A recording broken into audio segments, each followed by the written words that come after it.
राधे राधे दोस्तों। तो मैं आज class 11th chemistry number first का लेक्चर नंबर सेकेंड लेकर के आया हूं और आज मैं इस लेक्चर में चर्चा करने वाला हूं मूल संकल्पना पर आधारित महत्वपूर्ण प्रश्न। कुछ ऐसे प्रश्न पर मैं आज डिस्कस करूंगा जो प्रश्न हर एग्जाम, जितने भी चाहे बोर्ड एग्जाम हो या कॉम्पिटिटिव एग्जाम हो, अगर मूल संकल्पना से सवाल आ रही है, मूल कॉन्सेप्ट से सवाल आ रहा है तो यहां से सवाल जरूर आती है। तो चलिए बिना देर किए हुए आज की वीडियो की शुरुआत करते हैं। सबसे पहला सवाल है, कहता है 2.2 ग्राम CO2 में कितने मोल होंगे। मैंने पिछले दिन यह भी समझा दिया है कि मोल क्या होता है, एक मोल में कितने कण होते हैं, या इसका आणविक भार से क्या संबंध है, मोल का फॉर्मूला क्या होता है। ये तमाम बिंदुओं पर मैंने बहुत डिटेल डिस्कशन किया है। CO2 का दिया गया भार, CO2 का दिया गया भार है 2.2 ग्राम, 2.2 ग्राम। चूंकि इसमें मोल की गणना करनी है तो हमें अनुभार भी चाहिए। CO2 का अनुभार होता है किसी भी अणु में जो भी परमाणु उपस्थित है सभी के परमाणु भार का योग कर दीजिए, उस अणु का अनुभार निकल जाएंगे।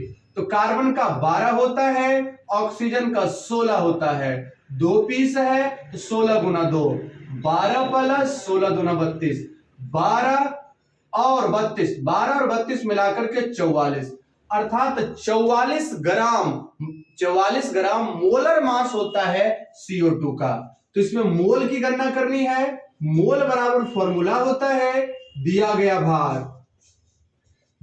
भार बट्टा अनुभार, दिया गया भार बट्टा अनुभार मोल का फॉर्मूला होता है। तो दिया गया भार हमारे पास है 2.2 ग्राम और अनुभार मैंने निकाला है 44 ग्राम। ग्राम से ग्राम खत्म, दशमलव उड़ाइए, बटा में 10 लगाइए, ये आ गया आपका, दशमलव उड़ाइए, बटा में 10 लगाइए, 22 दूना 44 कट गया, ये 22 दूना 44 कटा। ध्यान से समझिएगा होगा क्या, ध्यान से समझना है। 1/20 अगर भाग दीजिएगा 0.5 मोल आता है, 0.5 मोल। 2 ग्राम CO2 में 0.5 मोल उपस्थित होते हैं। सेकेंड क्वेश्चन कहता है पानी के एक बूंद में जिनका द्रव्यमान 0.05 ग्राम है उसमें उपस्थित अणुओं की संख्या बताइए। संख्या 2 लिखेंगे पानी के एक बूंद का द्रव्यमान, पानी के एक बूंद का द्रव्यमान। तो पानी के एक बूंद का द्रव्यमान दे रखा है 0.05 ग्राम, 0.5 ग्राम पानी के एक बूंद का द्रव्यमान है। कहता उसमें उपस्थित अणु की संख्या ज्ञात कीजिए। H2O का दिया गया भार ये दे रखा है आपका 0.05 ग्राम। का अनुभार निकालिए, किसका, H2O का। H2O का 1 गुना 2 प्लस 16, 2 प्लस 16 18 ग्राम। H2O का अनुभार आ गया 18 ग्राम। अब हमें मोल चाहिए, तो मोल बराबर दिया गया भार बट्टा अनुभार। मोल बराबर फॉर्मूला होता है दिया गया भार बट्टा अनुभार। हमारे पास दिया गया भार है 0.05 ग्राम बटा 18 ग्राम। ग्राम से ग्राम खत्म कीजिए, तो ये आ गया 0.05 बटा 18, 0.05 बटा 18। ध्यान से देखिए, दशमलव उड़ाइए, दशमलव उड़ाने के बाद यहां जो मिलेगा आपको 100, कितना मिलेगा 100 में 18 से डिवाइड कीजिए, 5 में 18 से, अर्थात 5 बट्टा 18 गुना 100, इसको डिवाइड कर लीजिए। अगर 18 से भाग दीजिएगा 5 में 0.18 दूना 36, बच गया 14, 0। उसके बाद 18 सत्ते 126, फिर बच गया 14, अर्थात ये हर बार अब 14 आएगा, 0.2777 आता रहेगा। तो ये आ गया आपका 5/18 का, 5/18 का, तो 0.277 और बटा 100 तो है, ये है 2 दशमलव और पीछे ले जाइए, 0.00277, 0.00277 ये मोल आया हमारे पास। ये मोल नहीं चाहिए। चाहिए क्या? तो इसमें उपस्थित अणु की संख्या। तो 1 मोल H2O में अणु की संख्या, 1 मोल H2O में अणु की संख्या मैंने बताया था 6.022 गुना 10 के घात 23। 6.022 गुना 10 के घात 23 अणु होता है 1 मोल में। हमारे पास है 0.00277 मोल, तो हम रखेंगे 0.00277 मोल H2O में अणु की संख्या बराबर, जब अणु की संख्या लिखेंगे तो क्या होगा, तो इसको हम मल्टीप्लाई करेंगे 0.00277 गुना 6.022 गुना 10 के घात 23, 10 के घात 23। तो चलिए सबसे पहले इसके दशमलव को इधर खिसकाइए। दशमलव को इधर खिसकाइएगा तो क्या चीज हो जाएगी, तो 2.77। चूंकि आगे की तरफ जब भी दशमलव बढ़ता है तो पावर घटता है। ये राइट साइड अगर दशमलव को ले चलेंगे, पावर घटेगा। 1 2 3 अंक आया है, तीनों पावर घटा दो, 6.022 गुना 10 के घात अब 20 हो गया। गुना कीजिए, ये 12 आ जाएगा, 6 दूना 12। तो देखिए 6022, अब ये 2 7 7, 7 दूना 14, 14 1 15, 6 7 42, 42 154। ये निकालो, 2 2 4, 2 दूना 4, 2 दूना 4, 0, 6 दूना 12, 4 9 10, 5 और 5 2 10 हो गया, 10 1 11, 6 1 7, 6 1, तो 1 6 7 1 0 9 4। ये आ गया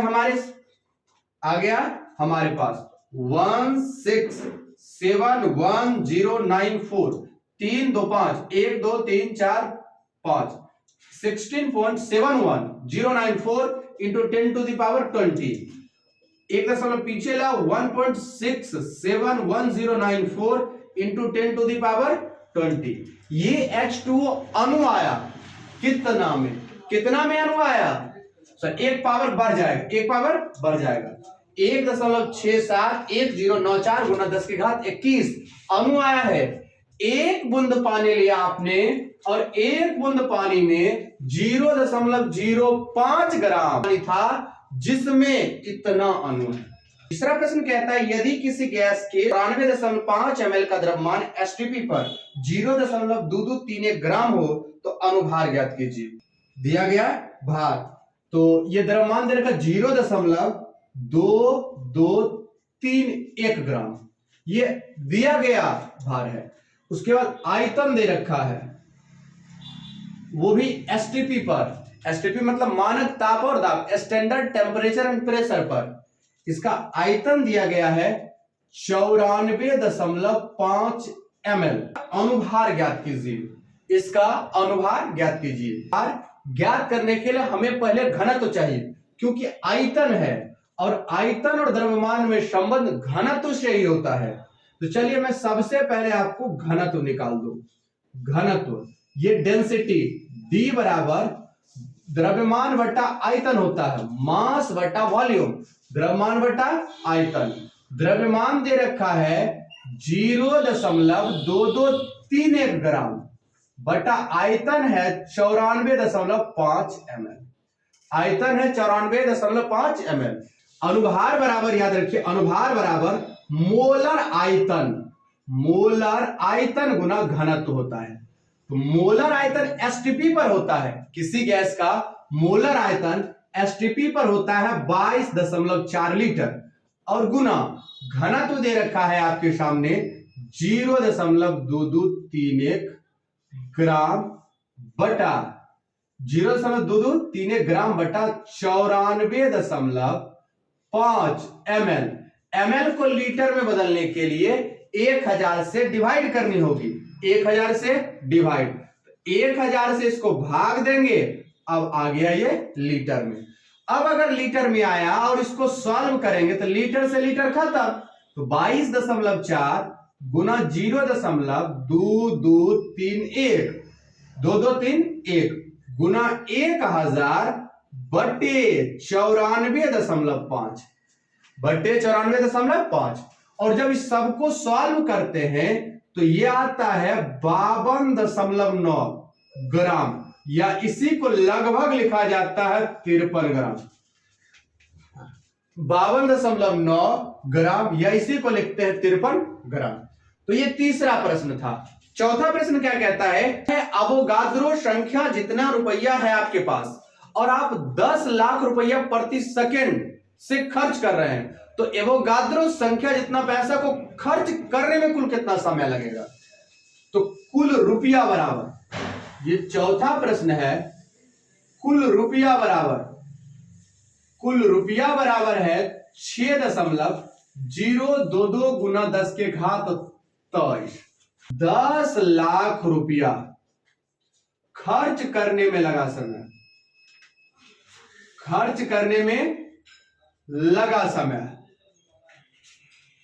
लगा समय है 1 सेकेंड, एक सेकेंड में 10 लाख खर्च किया जा रहा है। तो 1 रुपया खर्च करने में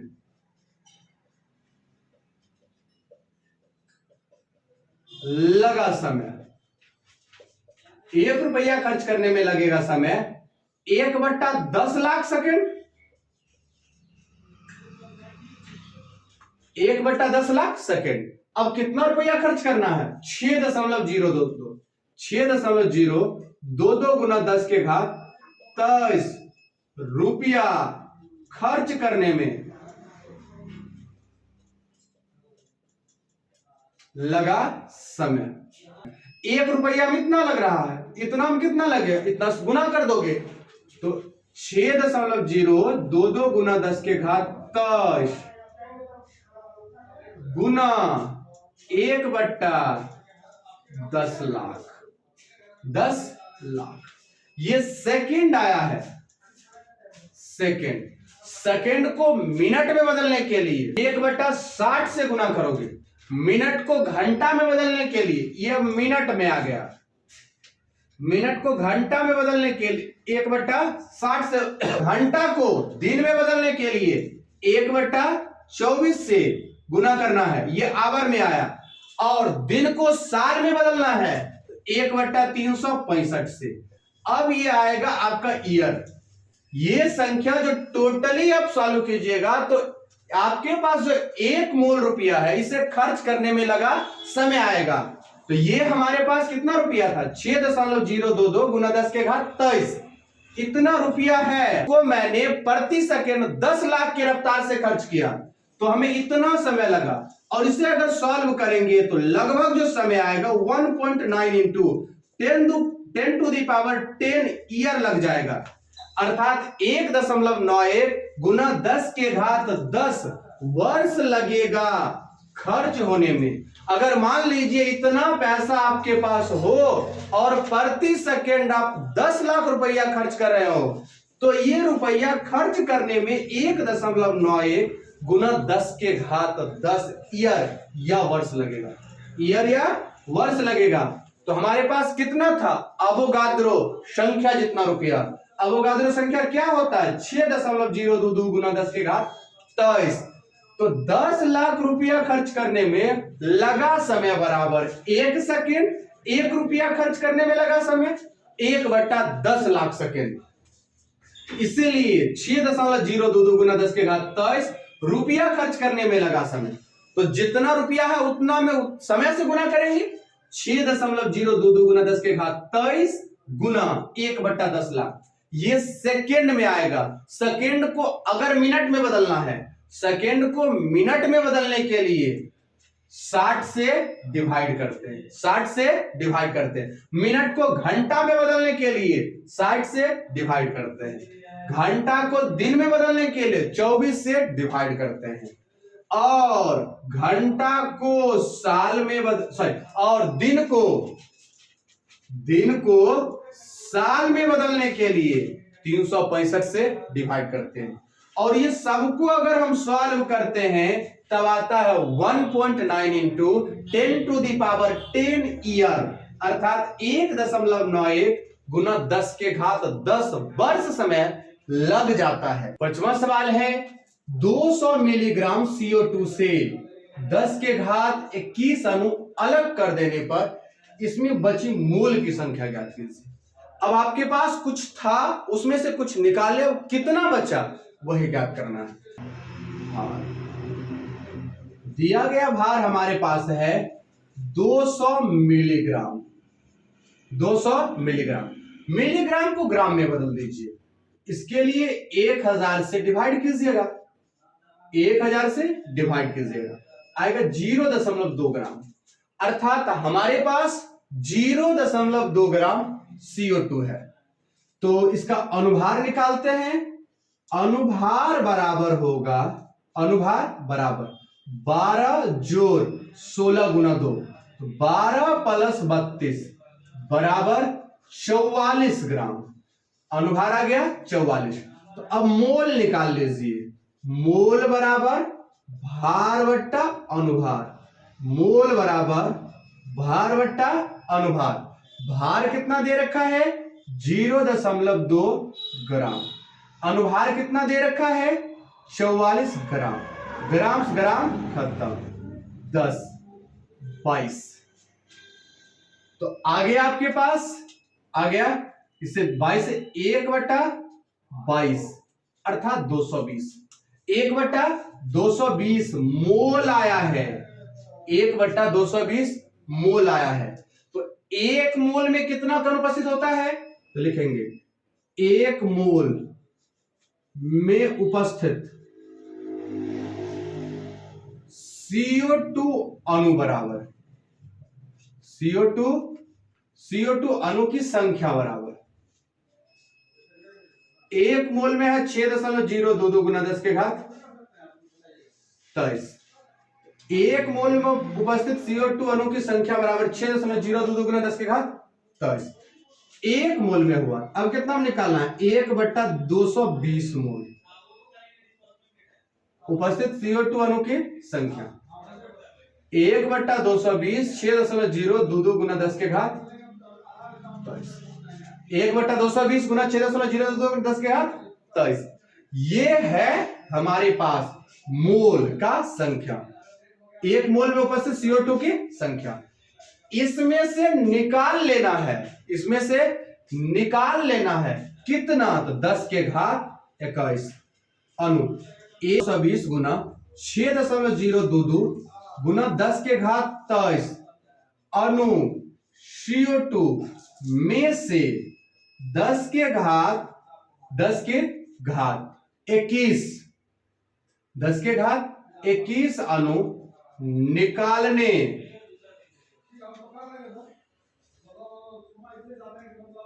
निकालने के बाद बचा अणु बराबर, तो जितना था घटा दीजिए 1/220 गुना 6.022 गुना 10 के घात 23 माइनस 10 के घात 21।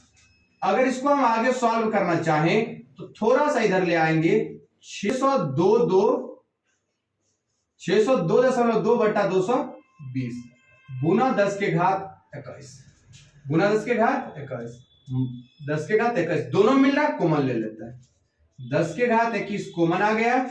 इसको डिवाइड कीजिए, लगभग 2.8 के करीब आएगा। 2.8 माइनस 1, 2.8 माइनस 1, तो 10⁻21 इंटू 1.8 अर्थात 1.8 गुना 10 के घात 21। 10 के घात 21 ये आया है। इसमें बचा हुआ अणु आया है 1.8 गुना 10 के घात 21। जो बचा हुआ अणु 1.8 गुना 10 के घात 21 आया है। अब मोल निकालिए, तो लिखेंगे 6.022 गुना 10 के घात 23 मोल CO2 में उपस्थित मोल बराबर 1। तो एक अणु CO2 में उपस्थित मोल तो 1/6.022 गुना 10 के घात 23, 1/6.022 गुना 10 के घात 23। अब चाहिए हमें 1.8 गुना 10 के घात 21। हमें चाहिए 1.8 गुना 10 के घात 21। तो 1.8 गुना 10 के घात 21 अणु में उपस्थित मोल बराबर इतना से मल्टीप्लाई करनी होगी। 1.8 गुना 10 के घात 21 1/6.022 गुना 10 के घात 23। और जब इसको सॉल्व करोगे तो आंसर लगभग आएगी आपके पास 0.0028 मोल। आंसर आपके पास आएगी 0.0028 मोल। यह है आपका जब 200 मिलीग्राम CO2 में 10 के घात 21 अणु अलग कर दे रहे हैं तब हमारे पास इतना मोल बच रहा है।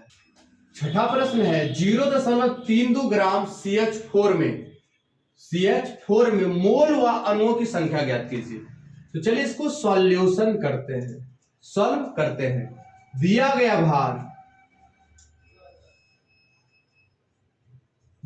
गया भार बराबर 0.32 ग्राम।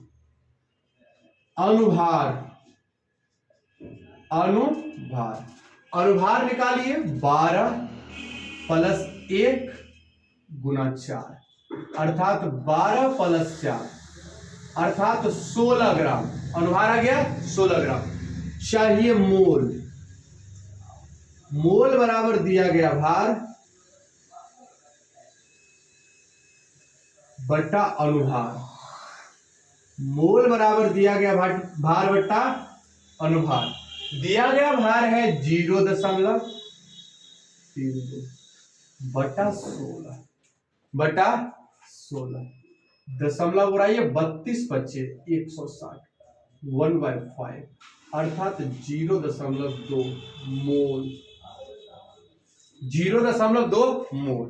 ध्यान से देखिए 1 मोल CO2 में उपस्थित CO2 अणु की संख्या, CO2 अणु की संख्या कितना होता है? तो 6.022 गुना 10 के घात। देखिए अणु की भी संख्या ज्ञात करना है, इसीलिए हम निकाल रहे हैं। 1 मोल CO2 में उपस्थित CO2 अणु की संख्या 6.022 गुना 10 के घात 23। 1 मोल में तो कितना मोल में? 0.2 लिखेंगे। 0.2 मोल CO2 में उपस्थित CO2 अणु की संख्या।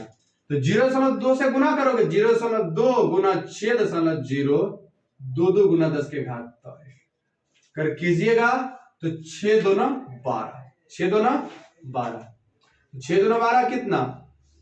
ध्यान से 2 2 4 2 2 4 0 6 2 12 1 2 3 4 1 2 3 4 1.2044 गुना 10 के घात 23 अणु। 1.2044 गुना 10 के घात 23 अणु उपस्थित होता है। कितने ग्राम? 0.32 ग्राम CH4 में। 7वां प्रश्न क्या कहता है? पादपों में क्लोरोफिल में Mg अर्थात मैग्नीशियम धातु 2.68% है। भार के विचार से उपस्थित है तो 2 ग्राम क्लोरोफिल में उपस्थित मैग्नीशियम परमाणु की संख्या ज्ञात कीजिए। प्रतिशत से तो पहले ग्राम में निकालिए मैग्नीशियम, तो लिखना है 2 ग्राम क्लोरोफिल में उपस्थित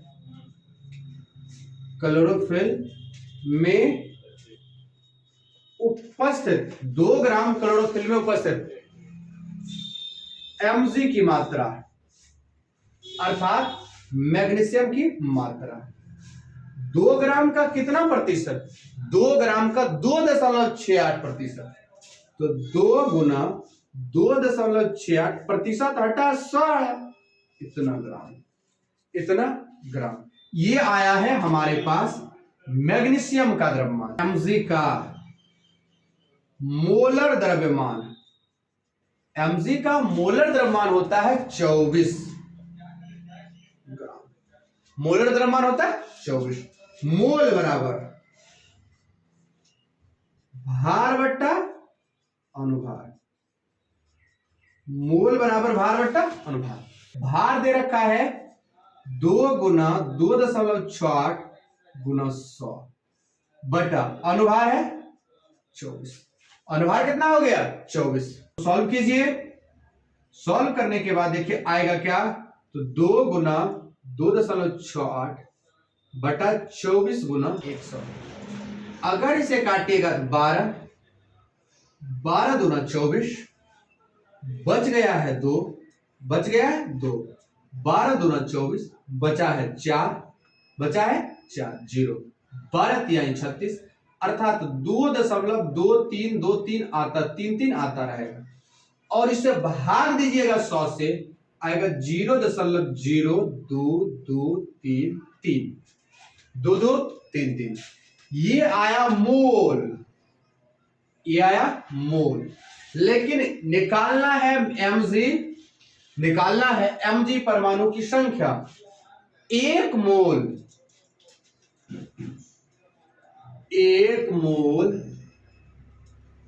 mg में उपस्थित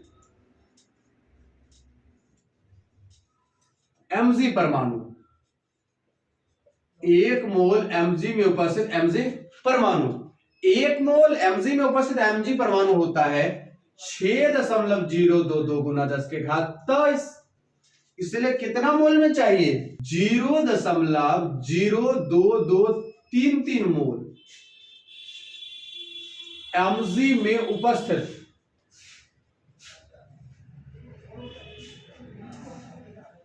mg परमाणु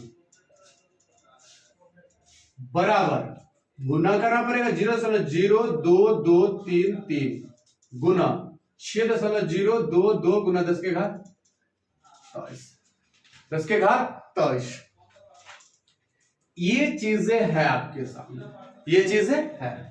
दशमलव उड़ाइए, दशमलव उड़ाइए। इसको हम 2 ही अंक तक राउंड ऑफ करके लिखते हैं, उसके बाद ऐसे भी कोई उतना वैल्यू है नहीं।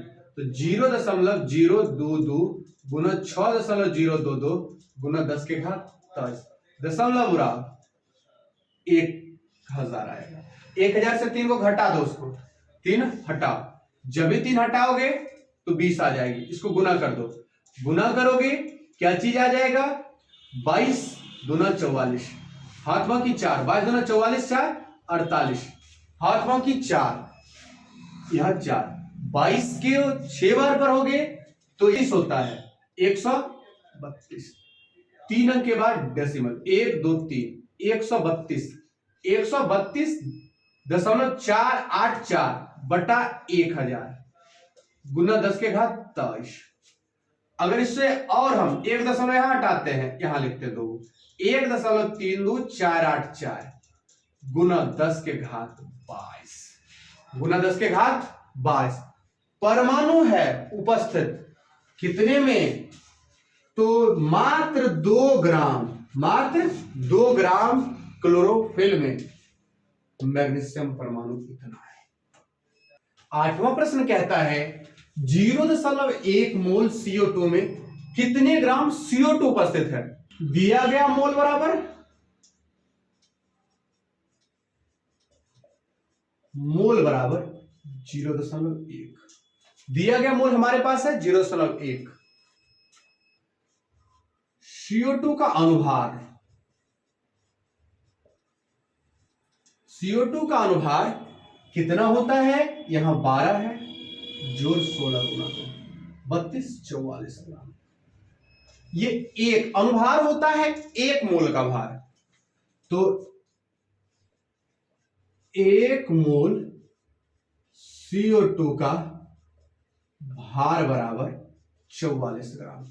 जब 1 मोल का मालूम है 0.1 मोल निकाल देंगे, 0.1 मोल CO2 का भार। अगर 1 कलम की कीमत 5 रुपया, 5 कलम को 5 गुना 5, तो 0.1 गुना 44 अर्थात 4.4 ग्राम। यह 8वां प्रश्न। 9वां प्रश्न पर डिस्कस करते हैं। 9वां प्रश्न है 71 ग्राम Na2SO4। तो Na2 Na2SO4 का दिया गया भार है 71 ग्राम। इसका अनुभार निकाल देते हैं। Na2SO4 का अनुभार, Na2SO4 का अनुभार, Na का अनुभार 23, 1 का 2 है 23 गुना 2 प्लस सल्फर का 32 प्लस 1 का 16 4 है, तो 23 दूना 46 प्लस 32 प्लस 64, 32 64 96, 96 6 6 12 का 2 9 4 13 और 1 14, 13 1 14, 142 ग्राम। कितना आ गया? 142 ग्राम। तो इसमें संघटक परमाणु की संख्या अर्थात Na का भी परमाणु संख्या, S का भी, O का भी, सब का निकालना है। तो परमाणु की संख्या तभी निकलेगा जब मोल निकलेगा। तो सबसे पहले हम मोल निकालेंगे। मोल बराबर होता है भार बट्टा अनुभार। ये फॉर्मूला आप रट जाइए। मोल बराबर फॉर्मूला होता है भार बट्टा अनुभार। भार दे रखा है आपका 71 ग्राम, अनुभार हमने निकाला है 142 ग्राम, 1/2 अर्थात 0.5 मोल। मैंने मोल निकाला है 0.5 मोल। मोल निकाला है तो परमाणु निकलेगा। तो 1 मोल Na2SO4 में अणु की संख्या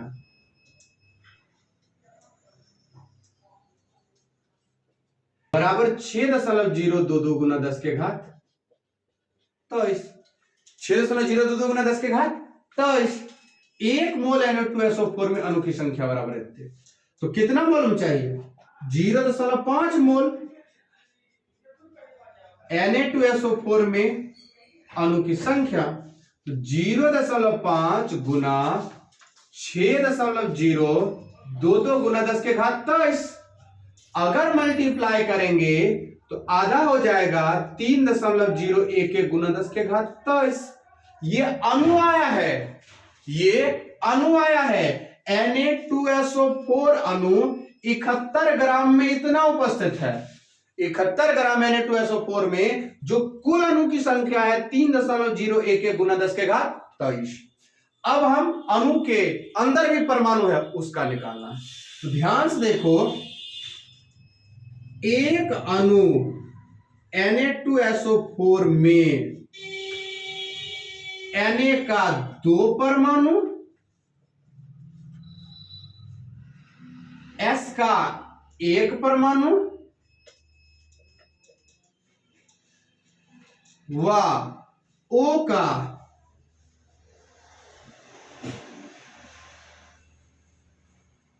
4 परमाणु उपस्थित है।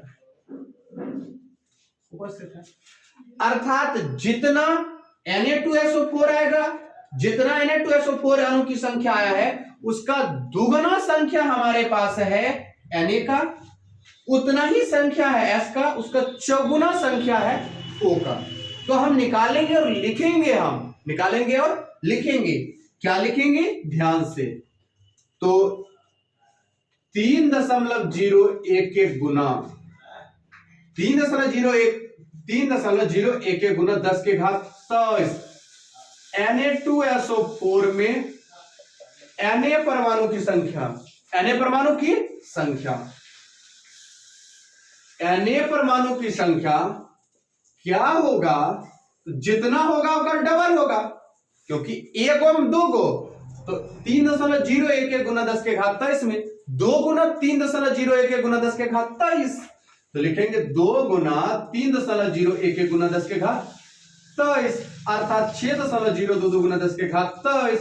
ये सोडियम परमाणु अवेलेबल है 71 ग्राम Na2SO4 में। ध्यान से देवियों सज्जनों, अगला है 3.011 गुना 10 के घात 23। Na2SO4 में S परमाणु की संख्या, एक में एक तो इतना भी इतना 3.011 गुना 10 के घात 3.011 गुना 10 के घात 23। अगला आइए आगे देखिए, आगे समझिए। फिर 3.011 गुना 10 के घात 23। Na2SO4 में O परमाणु की संख्या, O परमाणु की संख्या और O परमाणु की संख्या 1 गो, तो 3.011 गुना 10 के घात 4, 3.011 गुना 10 के घात 23 में, तो इसमें 4 से गुना करेंगे तो 4 मल्टीप्लाइड बाय 3.011 इंटू 10⁻23। अगर इसको मल्टीप्लाई करोगे तो 12.044 गुना 10 के घात 23। अगर दशमलव को इधर खिसका लोगे तो 1.044 गुना 10 के घात 23। आप लोग क्लास 8 में पढ़े होइएगा, जब वहां घात और घातांक पढ़ाई जाती है तो किसी भी संख्या जब पावर के रूप में लिखा है, उसका जो मूल संख्या है वो 1.0 से लेकर के 9.9 का ही बीच में होना चाहिए, 9.9 के ही बीच का होना चाहिए। और ये 9.1.0 से लेकर के 9.9 के बीच के जो संख्या लिखते हैं इसी को कहते हैं मानक रूप, अर्थात मानक रूप में। तो 71 ग्राम Na2SO4 में संघटक परमाणु Na कितना था, S कितना था, O कितना था, इस पर मैंने डिस्कशन किया। ये 9वां प्रश्न था। चलिए अब हम आपके साथ 10वां सवाल डिस्कस करते हैं। 10वां प्रश्न क्या कहता है, द्रव मरकरी का घनत्व 13.6 ग्राम सेंटीमीटर प्रति क्यूब है। 1 लीटर धातु में मरकरी के कितने मोल उपस्थित होंगे? 1 लीटर धातु में Hg का घनत्व 13.6 ग्राम प्रति सेंटीमीटर क्यूब, आयतन दे रखा है 1 लीटर अर्थात 1000 सेंटीमीटर क्यूब, और मोलर द्रव्यमान 200 ग्राम है। तो सबसे पहले तो आपको द्रव्यमान निकालना होगा, किसका? तो दिया गया भार का। तो Hg का भार बराबर, Hg का भार बराबर होता है, भार बराबर तो घनत्व बराबर होता है द्रव्यमान बटा आयतन। घनत्व बराबर क्या होता है? द्रव्यमान बटा आयतन। तो जो भार बराबर होगा घनत्व गुना द्रव आयतन, तो लिखेंगे घनत्व गुना आयतन। घनत्व 13.6 ग्राम प्रति सेंटीमीटर क्यूब, आयतन है 1000 सेंटीमीटर क्यूब। इससे खत्म करो, आ जाएगा 13,600 ग्राम उपस्थित है मरकरी। तो इसमें निकालना है मोल, इसमें निकालना है मोल। तो मोल बराबर होता है भार बट्टा अनुभार। तो भार दे रखा है इसका 13,600, अनुभार है 200, 0 खत्म, और 6 दूना 12, 8 दूना 16, अर्थात 68 मोल आया। संख्या 11 पर डिस्कस करते हैं। 20 ग्राम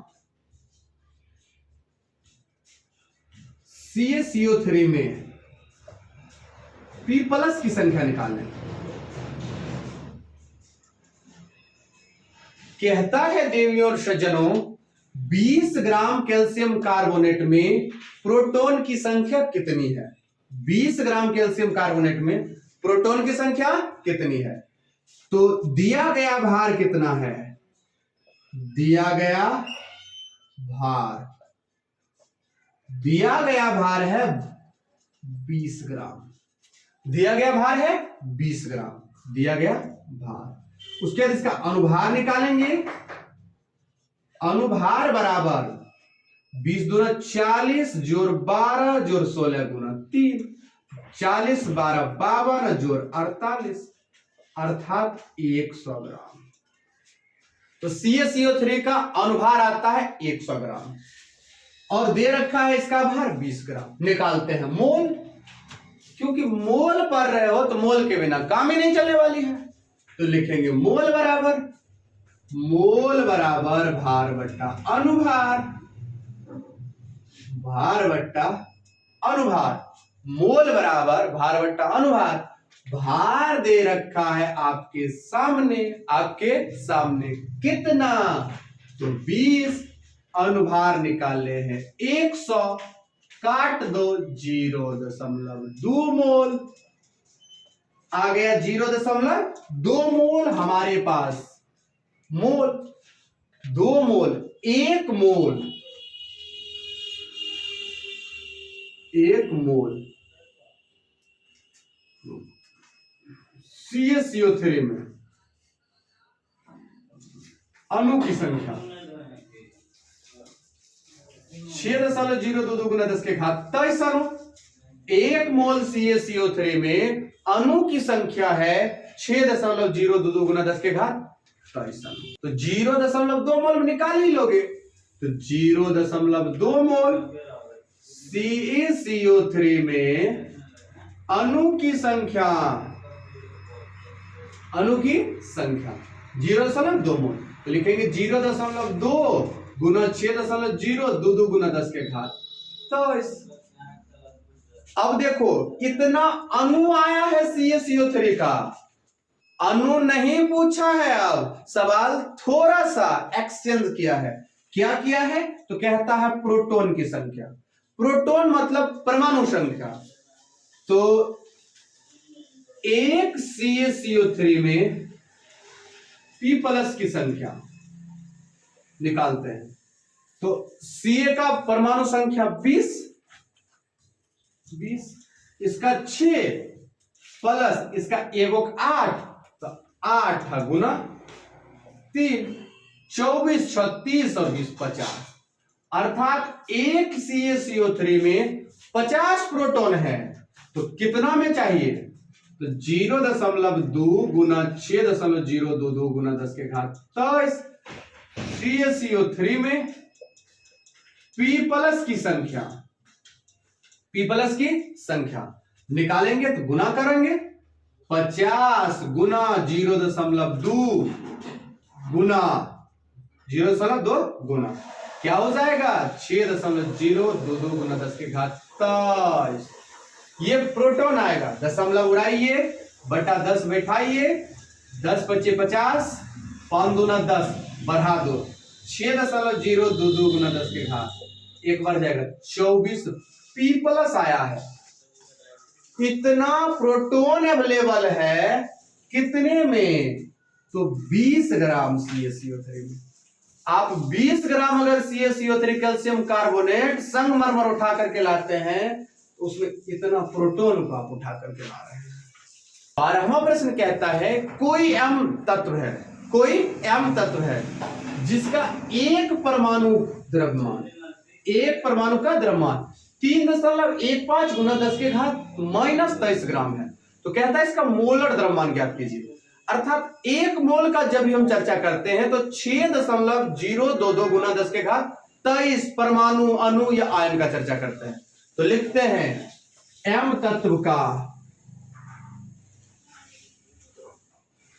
मोलर द्रव्यमान बराबर 6.022 गुना 10 के घात 23। इतना परमाणु है और एक परमाणु का द्रव्यमान इतना, तो लिखेंगे 3.15 गुना 10 के घात -ग्राम। ये तो खत्म, माइनस प्लस गया काम से। जब माइनस प्लस गया काम से, इसको मल्टीप्लाई कीजिए 6.022 गुना 3.15। अगर इसको गुना कीजिएगा तो ये आएगा 18.9693 ग्राम। 9693 ग्राम ये इसका मोलर द्रव्यमान कहता है। अब ये अनुमान लगाइए कि ये कौन सा तत्व हो सकता है। तो ये तत्व हो सकता है फ्लोरीन, क्योंकि उसी का द्रव्यमान 19 होता है, अनुभार 19 होता है। तो F 18.9693 अर्थात ये लगभग 19 है और 19 होता है F का परमाणु भार 19 होता है, अनुभार 19 होता है, मोलर द्रव्यमान 19 होता है। ये तत्व होगा आपका फ्लोरीन। 13वां नंबर सवाल है आपका 1 लीटर जल में उपस्थित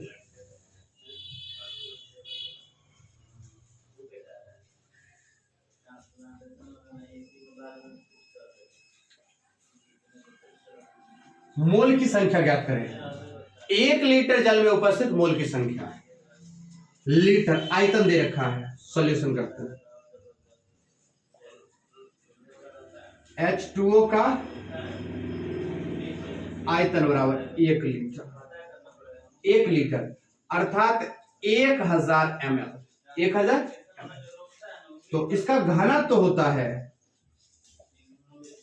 1 ग्राम प्रति ml, घनत्व होता है। तो द्रव्यमान निकाल लीजिए, द्रव्यमान बराबर आयतन गुना घनत्व। द्रव्यमान बराबर होता है आयतन गुना घनत्व। आयतन है हमारे पास 1000 ml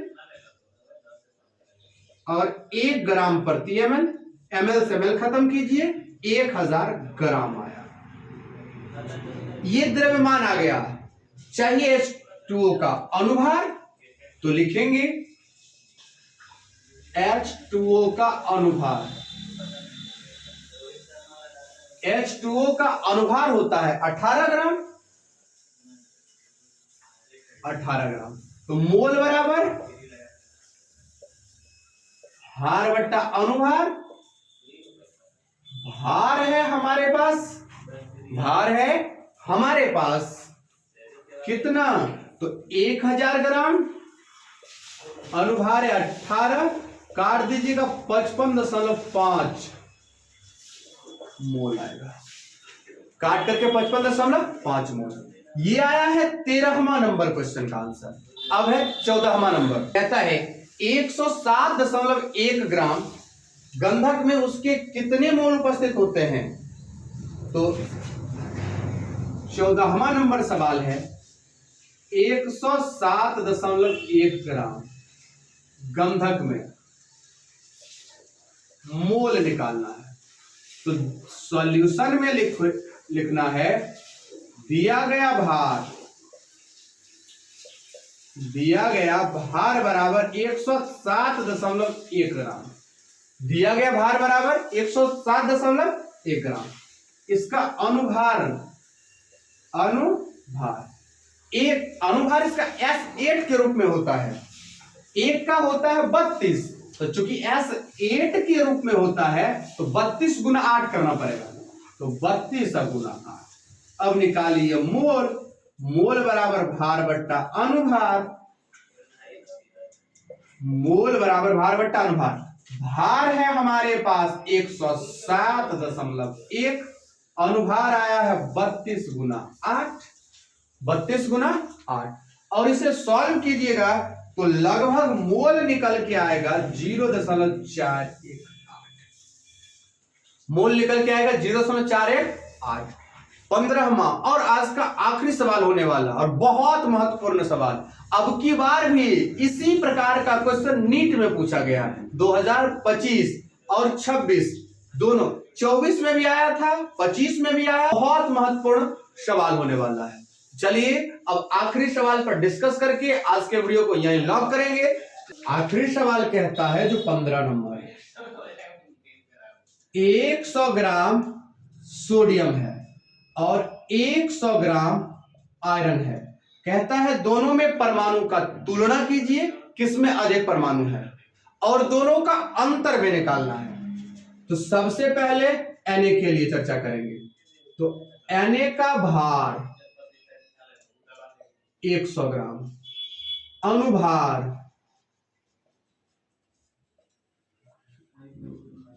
23 ग्राम, मोल निकालेंगे,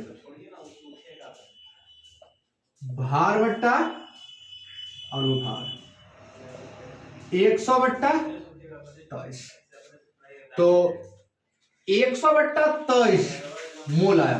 मोल में उपस्थित Na परमाणु 100 बट्टा 23 मोल में उपस्थित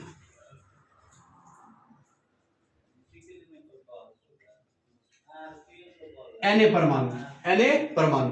तो 100 बट्टा 23 गुना 6.022 गुना 10 के घात 23 ये आया। ये 100 ग्राम Na में। अब हम आयरन के लिए तो Fe का भार भी 100 है Fe का भार भी 100, Fe का अनुभार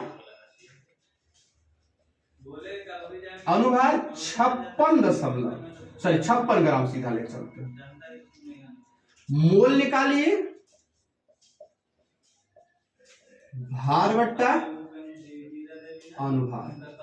भार हमारे पास है 100, अनुभार है 56। अब इसमें निकालेंगे परमाणु की संख्या। 56/100 मोल में उपस्थित Fe का परमाणु, Fe का परमाणु, तो 56/100, 100/56 मोल में उपस्थित Fe का परमाणु, तो 100/56 गुना 6.022 गुना 10 के घात 23। देखिए यहां पर डिनोमिनेटर छोटा है, यहां पर बड़ा। अगर डिनोमिनेटर बड़ा होता है तो वो संख्या छोटी होती है। अर्थात किसमें अधिक परमाणु है? सोडियम में। किसमें कम है? आयरन में। अब दोनों का अंतर निकाल देते हैं। अंतर Na का परमाणु माइनस Fe का परमाणु। Na का परमाणु हमारे पास अवेलेबल है 100/23 गुना 6.022 गुना 10 के घात 23 माइनस 100/56 गुना 6.022 गुना 10 के घात 23। कॉमन ये ऊपर वाला टोटली आ जाएगा। 100 गुना 6.022 गुना 10 के घात 23। यहां बचेगा 1/23 माइनस 1/56। 1/23 माइनस 1/56, तो 100 गुना 6.022 गुना 10 के घात 23। अगर इसको सॉल्व कीजिएगा 23 मल्टीप्लाई बाय 56, और जब 56 कीजिएगा यहां 56 माइनस 23, तो 100 गुना 6.022 गुना 10 के घात 23। 56 में से 23 को घटा दीजिए, 6 में से 3 बचा, और फिर यहां से कितना बच जाएगा? 3, और 23 इंटू 56 ये आया। अब इसको डिवाइड कर दीजिए और आगे सॉल्व कीजिए। सॉल्व करने के बाद जो आंसर आएगा आपका वो आएगा 1.54 इंटू 10 टू द पावर 28। ये है आपका आंसर। ये अंतर आया है, अंतर आया है। तो आज मैंने डिस्कशन की है कि मोल संकल्पना पर आधारित कौन कौन सा सवाल बन सकता है, किस प्रकार के सवाल पूछे जाते हैं। जितना महत्वपूर्ण सवाल हो सकता है मैंने सब पर डिस्कशन किया है। अगर वीडियो पसंद आए वीडियो को लाइक कीजिए, साथ ही चैनल को सब्सक्राइब कीजिए। मिलते हैं आपसे अगले वीडियो में, तब तक के लिए हंसते रहिए, मुस्कुराते रहिए और पढ़ते रहिए रसायन शास्त्र महाराज सर के साथ।